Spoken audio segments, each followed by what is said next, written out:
There's this idea going around that the alpha generation might not be big on reading or basic knowledge. You know, those born between the early 2010s and mid-2020s. It's like you've got these memes like yes! and Man, I'm psyched. plus those catchy meme songs and trends on TikTok. Last Christmas, I gave you my yak. And it's got some folks wondering if everything's cool with the alphas. What's interesting is that teachers out of all people were the first to start talking about it. Like, there's this video where a teacher shares how a student told her they wanted to learn to read properly. And she's saying it's becoming more and more common. And he said, he was like holding the book up and he was like, I like really want to read this. And I was like, oh yeah, well you're going to get to read it. Like, we're going to have 15 minutes and read blah, blah, blah. And he goes, no, I want to really read it. After that post, there was this trend where teachers vented about the alpha generation, and it really caught on.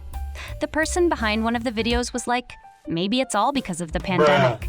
He pointed out how kids are just moving on to the next grade, even if they're not really keeping up with schoolwork. They just keep passing them on, passing them on, passing them on, passing them on, passing them on, passing them on. It's not just the kiddos struggling with reading, it's hitting the students too. Like, there's this issue with diligence and focusing their attention. Not saying every single student is in the same boat, but there's a percentage dealing with this reading challenge, sadly.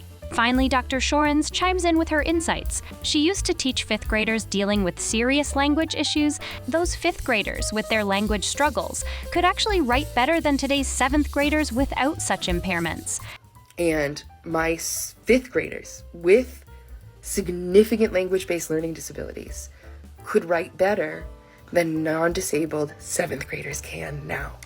After those videos and opinions hit the internet, memes started popping up as a response. Some of them even poke fun at the idea that the alpha generation might not be all that keen on reading.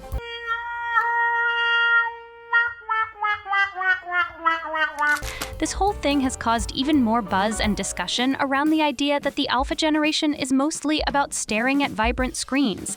Their attention span seems to be geared towards videos that last no more than 3 seconds. Basically, a nod to the TikTok and Shorts culture. Hi, it's meme culture.